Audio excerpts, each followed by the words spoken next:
there's a greater realization in the scientific community as well as the policy community on the impact of climate change on especially youth and children. The IPCC has recognized youth as particularly vulnerable to the impact of climate change and has highlighted the need for focused support to ensure their future. This has placed youth at the forefront of climate emergency, leading to global mobilization and creating platform for youth to participate in climate discourse.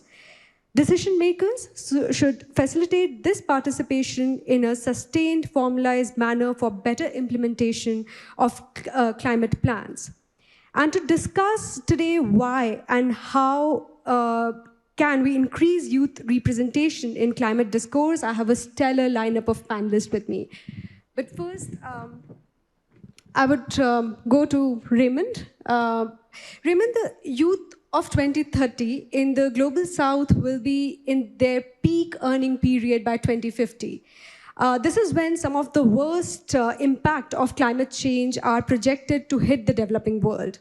And mainstreaming youth in climate action, as I just mentioned, must sit at the heart of multilateral cooperation.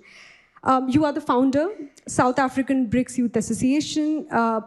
BRICS countries have significant variations in their interest with respect to climate action due to their differing production and consumption patterns. How do you think can youth play a role in building convergence among BRICS in climate action, and what do you think are the challenges? But just before you start, may I request all our panelists to keep their first round of interventions between 3 to 4 minutes in the interest of time. Raymond, to you. Thank you so much, Chair. Good afternoon, everyone.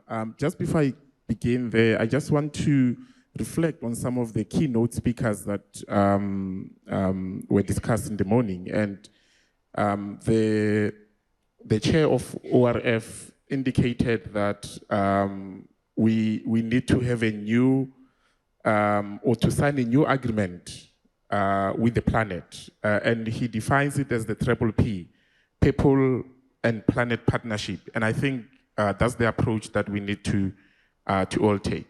He also emphasized that we need to come up with 5 to 10 concretized solutions out of this session to be sent to the G20 Sherpa and the leaders for consideration. And I do hope that in the panel where we're going to give some of these solutions, at least 1 or 2 of them, makes it to that platform.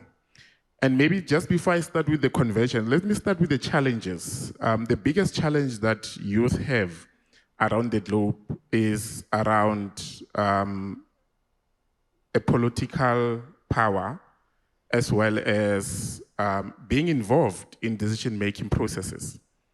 We all talk about youth being the future and, you know, having to be the ones that are going to deal with the issues of climate action and other economic issues in the future. However, we are not involved in decision-making processes. So that is the biggest challenge. And I'll give you an example. I also get involved, I'm also involved in the G20.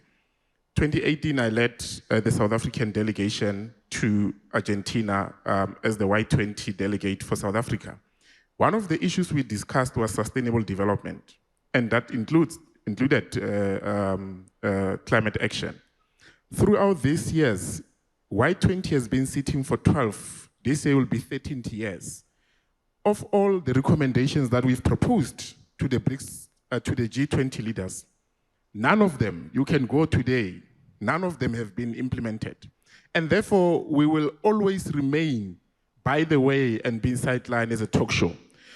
Maybe then quickly on some of the convergence is to really get education and awareness. I mean, we, in the Global South particularly, we look at the majority of the people are marginalized, they are in rural areas, and they know nothing about climate change and climate action.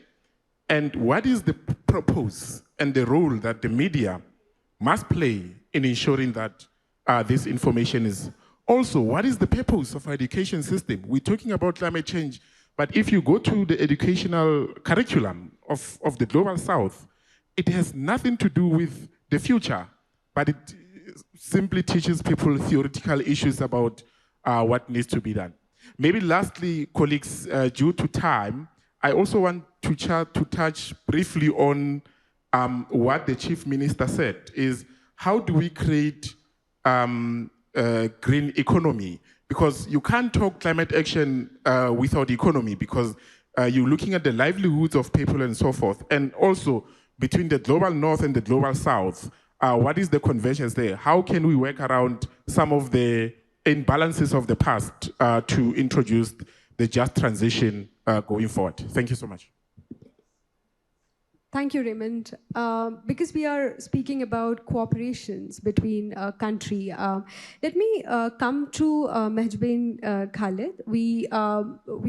Bangladesh and India have a huge history of development cooperation.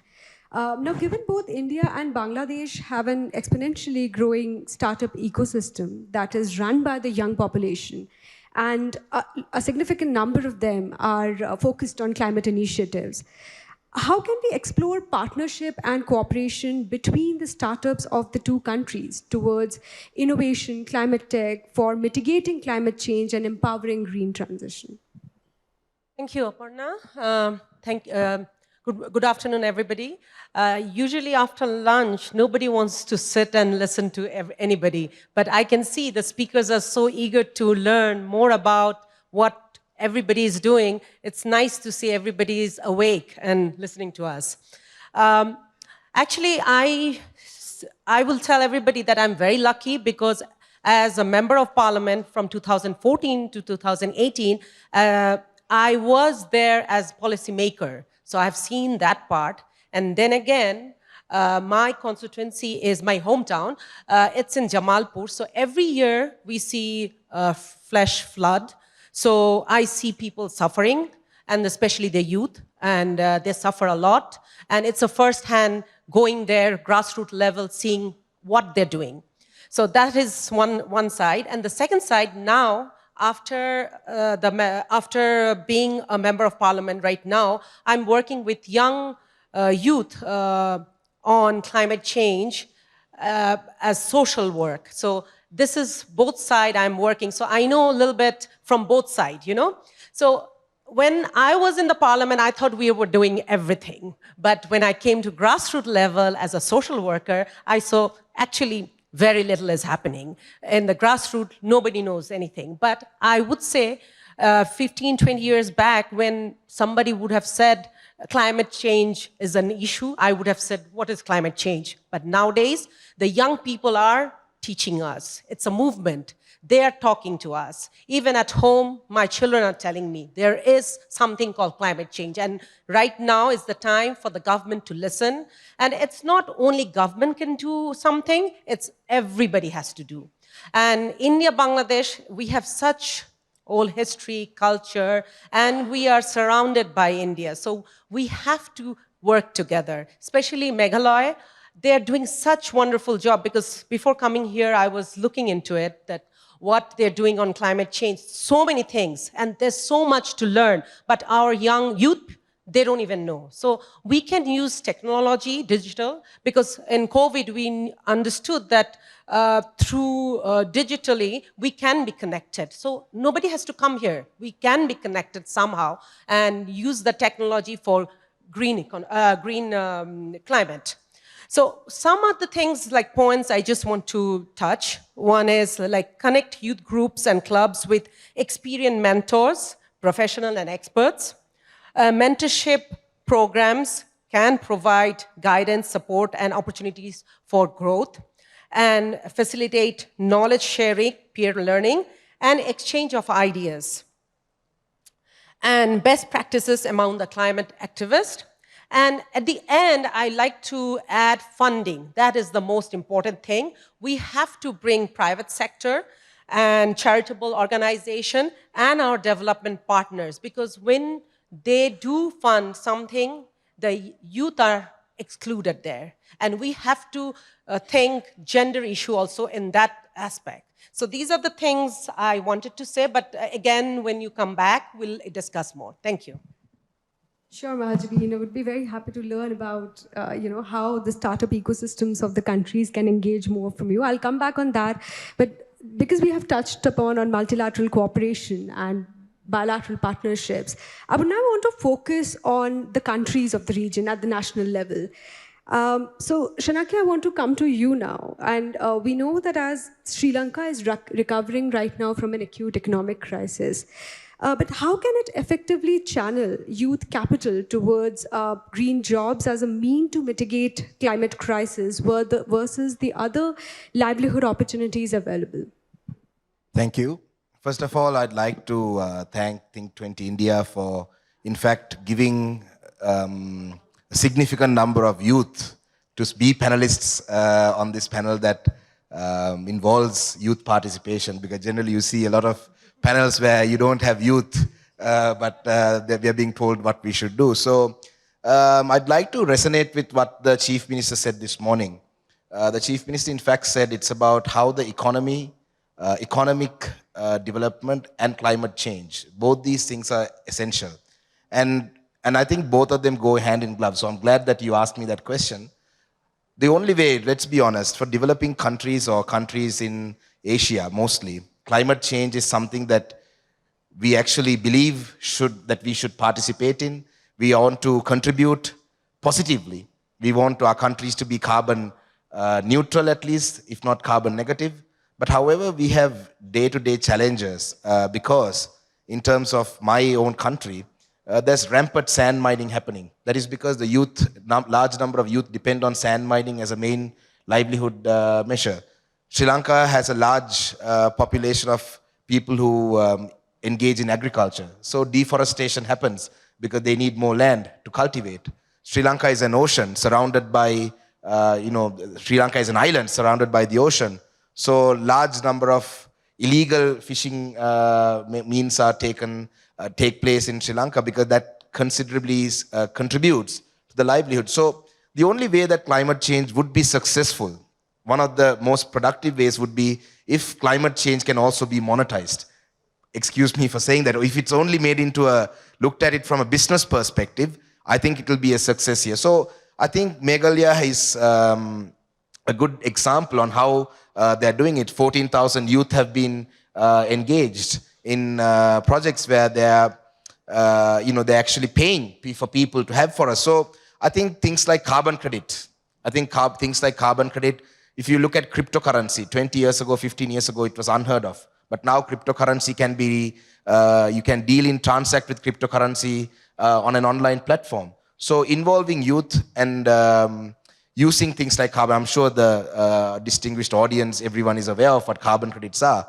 So if we can come up with a platform or a system, even for my country, which is a tropical country where, it'll be an ideal place for, implement carbon credit, I think that'll be a good way to, if we can use modern technology, use the use of apps, it'll be a great way to monetize climate change, which will be one of the best ways to make it successful. So in that sense, I'd like to actually thank the government of India also to taking on this role as the chair of the G20 this year for giving not just the Southeast Asian region, but leadership to the entire Asian region in terms of climate change and act as a mediator, act as an in-between person with the most people who emit carbon and also for people who can produce carbon credit. So I think giving leadership to a region does not just mean giving money and loans. It's also looking after the future generations, looking after my generation. So once again, I'd like to thank Think 20 Foundation for giving me this opportunity. Thank you. Thank you. I would now go to Nepal. Yogesh, around 59% of the population of Nepal is below 30 years. So how can Nepal leverage its youth capital to harness the potential of the natural wealth through these new ideas such as eco-preneurship? Thank you. A very warm good afternoon to everyone present here. First of all, I would like to thank the organizers for having us and putting us into this vibrant contemporary discussion. First of all, what I would like to mention is the place where I'm sitting right now and the country I belong have a lot of things in common. 3 million population in Meghalaya covers 80% of forest area, whereas we have 10 folds ahead of population. 33 million population in Nepal covers 40% of forest area. And the main thing common in this achievement in these two countries or areas are the active participation of local indigenous community and community-based forest management. And I would like to cherish and celebrate this common achievement which we both share. And having said that, Nepal is a very young and vibrant country, and we are sitting at a juncture where we are facing three major problems. Nepal has to marry three critical climate-sensitive issues. First, we need to achieve the economic growth as well. At the same time, we need to address the climate-sensitive issues as well. And the other one being, we need to be actively or proactively involved in mitigating these climate-sensitive issues as well. And since our younger population, we are not able to retain in our own country, since Nepal is a remittance-driven country, more than 5 million youths are outside Nepal. And it's a challenging role and job for us to incentivize those 5 million people who are out of our country when they head back to our country with some special experience they gain over the years, how to pool and use those human capitals in achieving a nature-friendly solution towards achieving economic growth. But I would like to assure you all that the source for our economic growth, which happens to be tourism, mainly ecotourism, and agriculture, and hydropower, these major sources are clean source of economic growth. Hence, we not need to worry much. But Nepal is very unique country in terms of tourism. So in ecotourism, we must focus on how to unfold the potential of climatic and biosensitive tourism through which we can leverage most out of it. And in terms of agriculture, we need to modernize the agricultural practices which we have been doing in a more sensitive and more eco-friendly approach. And hydropower, since we are the second largest source for hydropower, and we are not able to leverage it much, but over the decades, we have been doing well exponentially in this regard as well. So lastly, Nepal is recently federated country since 2015, and a lot of activities are going around at the grassroots levels. Some dynamic mayors, like I would like to quote the mayors of Kathmandu, Balen Saha, and some mayors of Dharan Municipal Council. They are very young, and they have put forward some of the iconic and eco-sensitive projects at the very subnational level. Once it succeeds and we have implemented it as a pilot project, then we need to maximize it to national, and even if practices are best proven and eco-friendly, then we can even extend it to the international forum as well.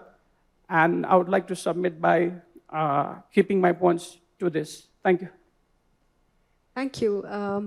I'd now like to come down to focus on the local level. Avner, coming to you, we are already celebrating Meghalaya's commitment towards climate resilience in action.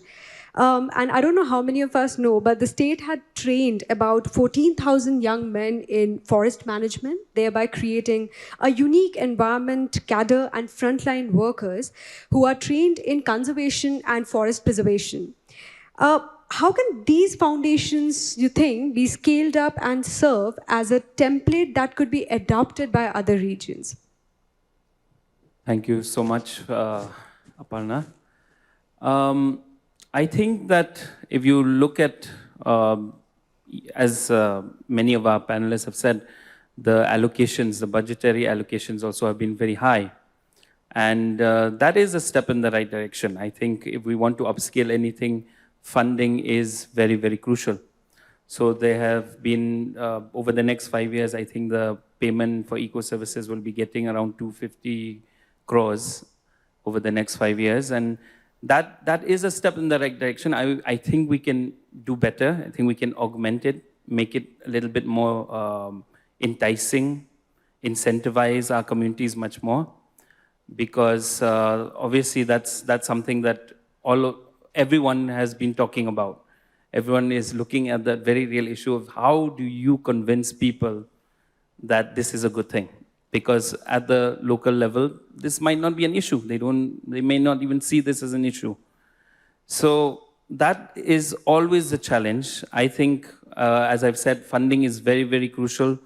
Allocating for this, thinking about, I know you have a panel tomorrow as well, but really seriously thinking about a Green New Deal, thinking about how we can make this work, make it lucrative also for people who are involved in this new transition. And it can't be piecemeal. It'll have to be radical. It'll have to be quite fast, because there is a very, very real threat here. I mean, which we might not be really appreciating, but I think many people in various countries, especially in islands, and they would actually be really, really at the forefront.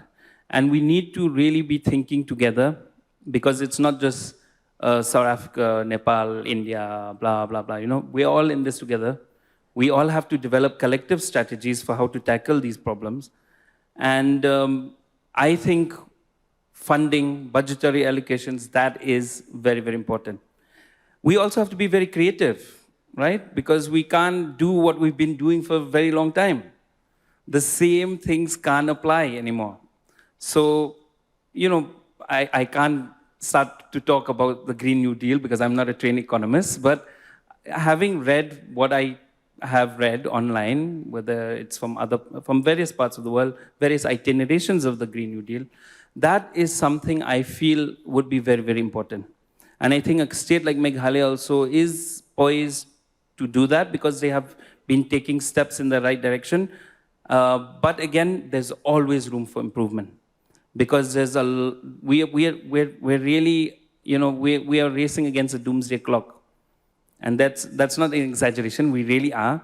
And a lot of the countries where we are from, we are really, really in a bad situation. We can't deal with the pollution that we're putting out there. Forget about the West. We can always talk about how much they are polluting, but we also have to do our part and actually handle what we are unable to handle. That will require a lot of creativity, and that will require a lot of very serious efforts, not just, talk shop all the time. It'll require a real transition. And since we're talking about youth, the youth have to engage with this very real fact that there are real obstacles to this transition. And those are political obstacles also, because the ones who are holding on to power, money, they have been doing these things for a very long time. They're not going to budge just because a bunch of young people come out and say that we want to change. And I think we are seeing reflection of this in various parts of the world. There have been many, many agitations, many, many riots, protests about this. And this is something that will keep continuing unless the power structure is changed. And for me, I think here in Meghalaya also we have to do something like that. Thank you. So those have been the first very insightful round. I had a second round, but I have another good idea. We all have focused on a lot of challenges in mainstreaming youth in climate narratives, actions, decision making, and international processes. Why don't we put ourselves, all of you, on the shoes of a G20 presidency? Suppose each one of you are a G20 presidency now. In that sense, what would be your 2-point recommendation be or action agendas that you would recommend that would ensure step forward, a huge step forward in integration or mainstreaming of youth in decisive climate action? Raymond, I'll start with you. Yeah, thank you so much. Look, for me, really, it will be one thing, getting youth involved in the table and literally in the table making those decisions. Secondly is putting the money where the mouth is how do you then invest in youth-led initiatives that deals with climate change? That would be the two things that I would go. Thank you. Great. I think you're taking the rapid fire very seriously. Over to you, Shanak. So I'd like to complete what I started earlier. Good opportunity. I would first of all document. Now I know for some countries are carbon negative right now. So first of all, document the countries that are carbon negative and actually the bad boys, the polluters of our world, the globe, and document them first, and then have a system where, just like I mentioned, monetize. Carbon credits is it goes both ways. It could also be an agriculture initiative as well. So get a whole group of countries together. There are many countries who are actually, I know for an instance there, I'm not going to mention a country, but one country actually thought climate change would be just to grow trees. And I think they went ahead and planted a large number of trees in an African country. And a few years after, they had to spend 10 times more to get rid of those trees, because in fact, those trees were causing more damage to the globe than they actually did good. So therefore, actually come up with a system and identify the good ones and the bad ones and where we actually need to make change, and then give them a plan. That'll be a global plan. At least come up with a group of countries who would like to participate in this first. We can't force everybody to participate, but at least get a group of countries to participate. Because saying give the youth the opportunity to do it or empower youth, but in fact the real decision makers, the youth, we can only participate in the decisions that are being made for us right now. Let's be realistic. So those are my recommendations. Thanks. Ms. Khalid, 2 points. I think with Raymond, I'm going to agree with him, decision making, but there's a problem, because when youth are going to the grassroots level, start with grassroots level, when they're going to the leaders think they know everything. So what are the youth thinking? So that's the problem. I think there needs to be a change also to listen to them. That's not one thing. Another thing is collective decision. If we do collective strategy with India, Sri Lanka, Nepal, Bhutan, the Southeast Asia, that like where the BIMSTEC, SARC, everybody comes, that's very important. So we can all share the same thinking process. Thank you. For me personally, as I said, I think youth need to be engaged more with, like, there's so many things that they are actually talking about. They won't know everything, but that's where you need to have some sort of hand-holding, some sort of interactions. And I'm talking about a very localized level here. It has to be at the community level. Sometimes the older people, like I'm an indigenous person myself, so sometimes a lot of people who are, older, they might have done certain things which we can then innovate upon. I think learning from the past, learning from history is very, very important. We can't just be so arrogant to think that we've just come out on this earth now and we know everything. No, of course not. We can't afford to keep repeating mistakes of the past. So I would definitely have more, maybe they could be called trainings or workshops across the board, trying to develop these solutions locally. Again, involving young people in political decision-making, I think that one thing that's really missing is political education.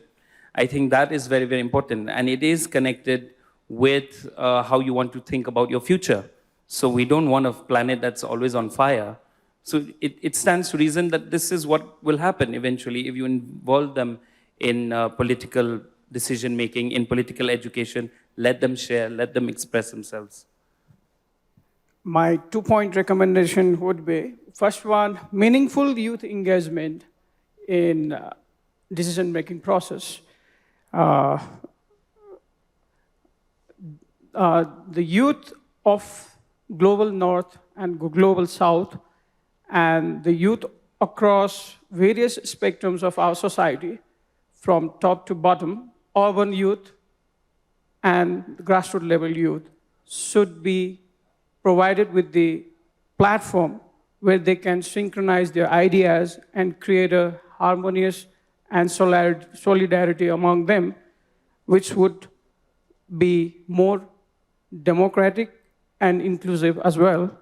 And other one, since I'm the member of parliament, and I would like to focus more on the barriers which are refraining youths to become member of parliament or legislator at the very young age. So I would like to pitch the resolution or pass request to align the eligibility age of voting rights and the eligibility age criteria to resume the political office as well, so that in coming days, more and more youth parliamentarians like me and some others present here would be able to come into this sphere where they can decisively act upon the youth issues in coming days globally. Thank you. Thank you very much. I would now open open the stage to interventions. Any questions, comments? Would like to hear from you. Yeah. Youths are doing fantastic job, especially in the area of climate change. If we can talk about Bangladesh, India, and this region, but as with my colleague Mehzabin Khaled, we had been working with youth organization for almost over a decade now. And the main problem they are facing, they are very innovative, they have a lot of perseverance, and they are trying. Main problem is financing. Because in the last section, I could not raise this question, but if we find out that whenever there are youth organization-driven initiatives, the main stumbles they face is financing. Whether it's from the government initiatives, whether it's from donor agencies, whether it's from other multi-stakeholders. We always say that youth is our future. They are doing very good things. But whenever it comes to us politicians or even to bureaucrats or even to the donors, then we don't trust them. So the first thing is very important, that we need to trust our youths. If we cannot trust them, the problem will not be solved. So I think they are the driving force to take bold step. The theme nature solves. And when we talk about nature solves, youths will be the main, I would say, they will be the main building blocks of these solutions.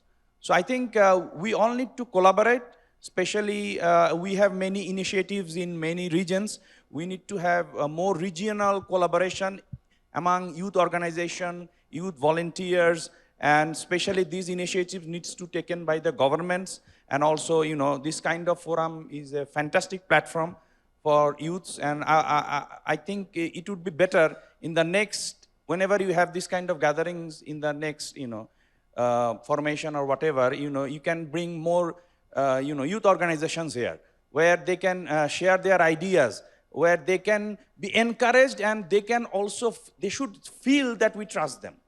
This is what I'm again saying, that if we cannot trust them, then they will not actually deliver the future we want from them. Thank you.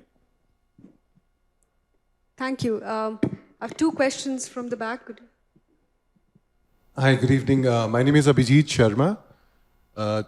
We have initiated one of the largest youth activations, which is called the Yes Earth Youth Corps Leadership Program.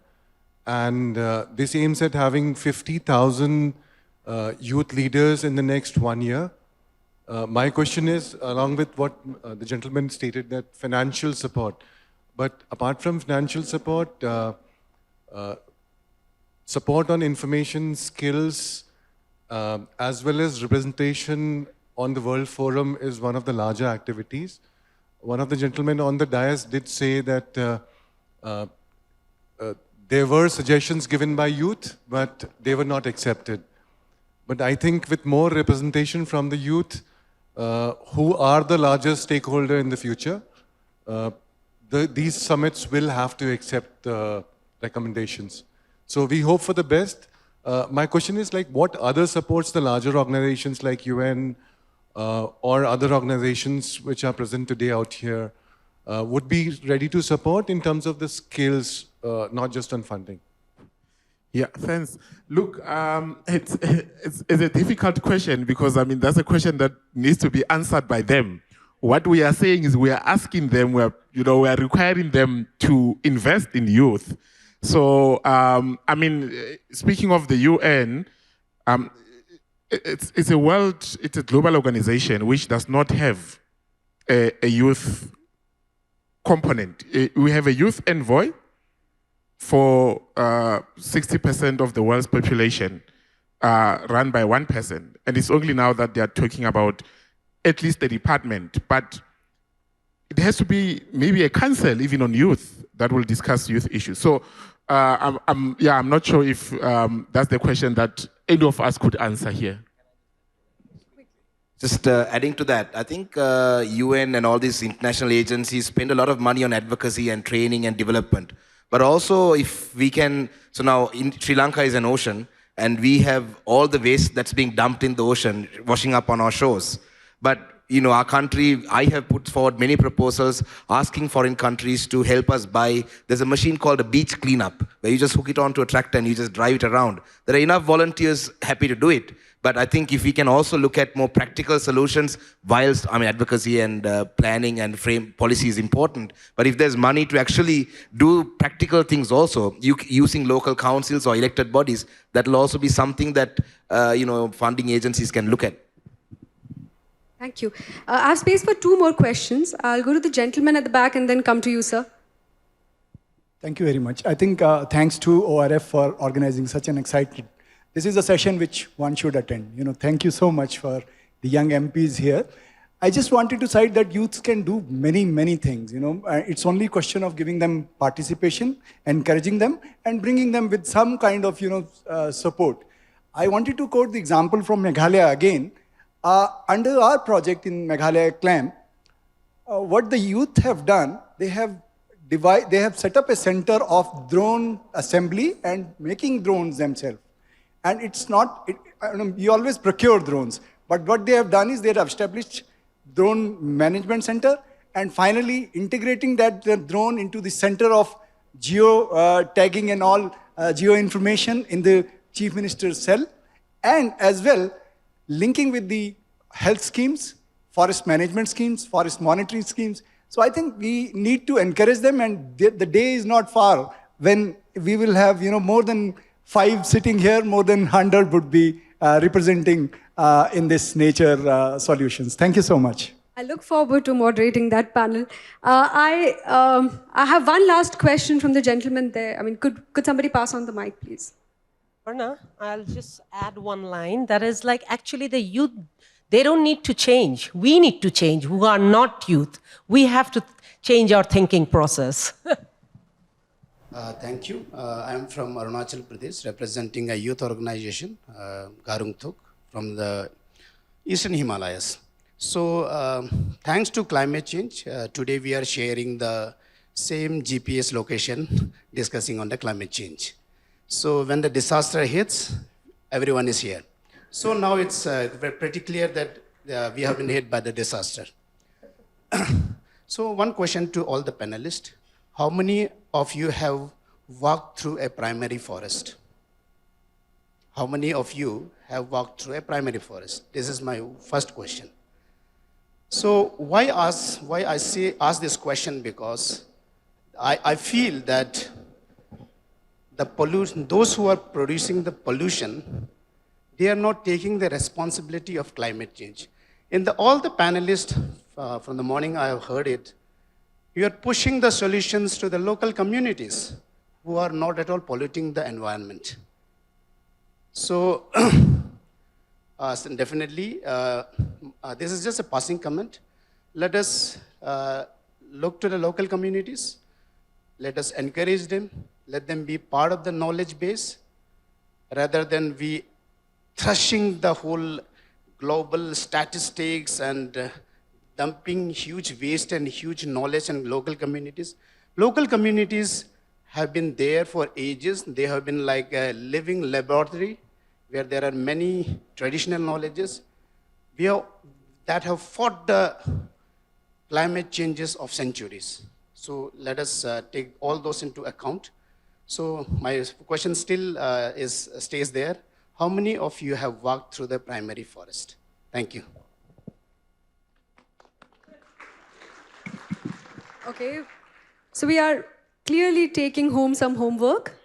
And when we come back next year, we should answer this question upright and straight and should be proudly walking through primary forest and have gained experience since then. Thank you, all of us. And I think we all deserve a big round of applause for being so disciplined and keeping up to time. You've been a great audience. Thank you, my panelists, for sharing great insights today.